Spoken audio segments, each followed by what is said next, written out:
السلام عليكم ورحمة الله. ازيكم يا حبايب قلبي، عاملين ايه؟ ازيكم يا احلى متابعين؟ وحشتوني خالص. اهلا بيكم في قناتي كل يوم جديد مع ام رحمة على اليوتيوب.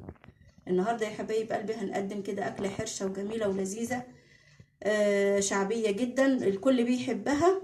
هنعمل مع بعض الكبدة الاسكندراني بطريقة مختلفة وتتبيلة مختلفة خالص عن اي طريقة عملناها قبل كده.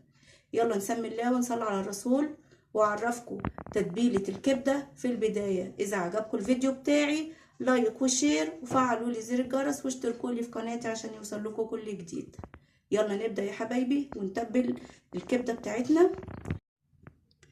انا هستخدم في تتبيلة الكبدة ايه معايا 3 معالق كبار من الخل، ومعايا بهارات بسيطة جدا هستخدمها في التتبيلة. من كل حاجة نص معلقة. هي ايه معايا؟ شطة، فلفل اسمر، كمون، بابريكا، كزبرة. من كل حاجة نص معلقة زي ما انا قلت لكم، نص معلقة صغيرة كمان.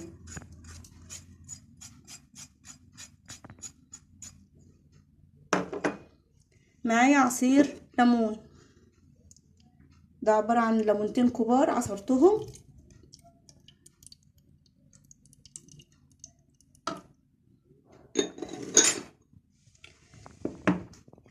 معايا كمان ايه؟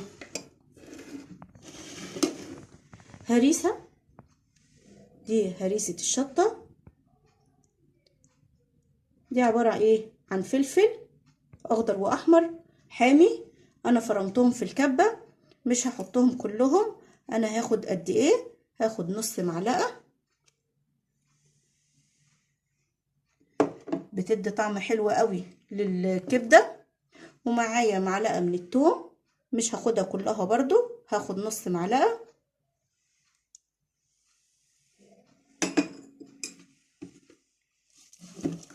اقلب كده كله في بعضه. ما حطيتش ملح خالص، الملح ما بيتحطش دلوقتي خالص، عشان لو حطيتي ملح دلوقتي الكبدة بتاعتك هتجلد منك ومش هتساعد في السوى على طول. احط بقى ايه كبدة، دي كيلو الا ربع من الكبدة. اقلب بقى كده الكبدة في التتبيلة الحلوة دي.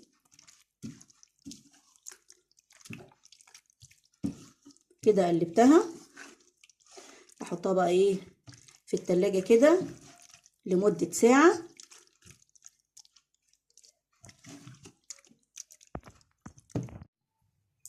هنبدأ بقى ايه عشان نسوي الكبدة. هي قعدت في التتبيلة زي ما انا قلت لكم. حط شوية زيت هنا وشوية زيت كمان في الطاسة دي.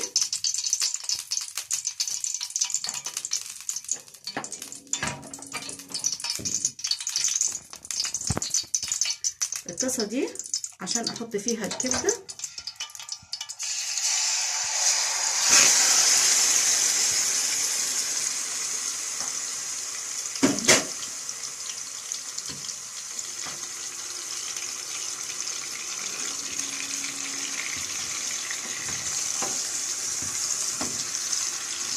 نقلبها كده.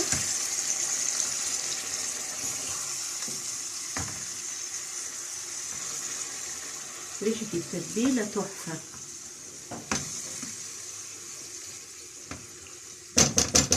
اجي بقى في الطاسة التانية هعمل ايه؟ اروح حاطة الفلفل. معايا فلفل اخضر، ده ربع كيلو من الفلفل.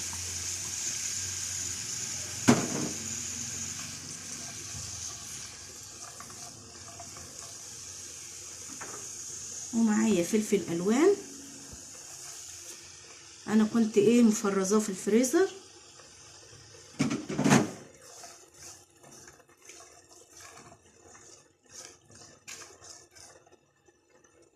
هعمل ايه كمان؟ الهريسة هاخد منها حتة كده نص معلقة. انا خدت منها نص معلقة وحطيته على التتبيلة. هاخد كمان نص معلقة واحطه كده ايه على الفلفل.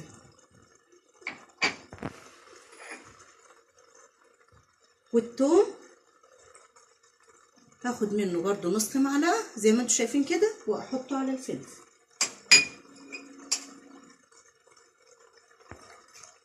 واقلب كده، اشوح كده بقى ايه الفلفل في التومه وهريسه الفلفل برضو. الخطوات ديت ايه مهمه جدا وبتدي طعم حلو قوي قوي للكبده.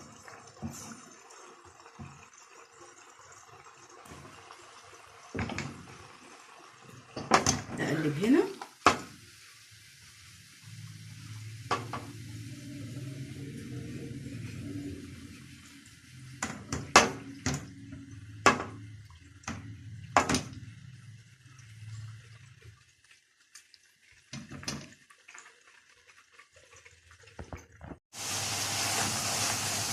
شايفين يا حبايبي الكبده كده استوت. افضي عليها الفلفل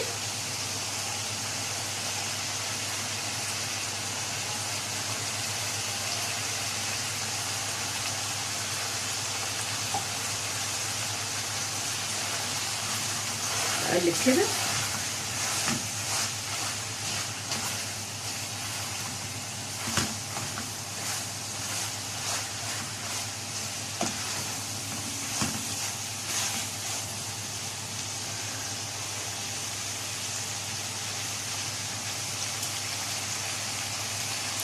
اجي بقى ايه احط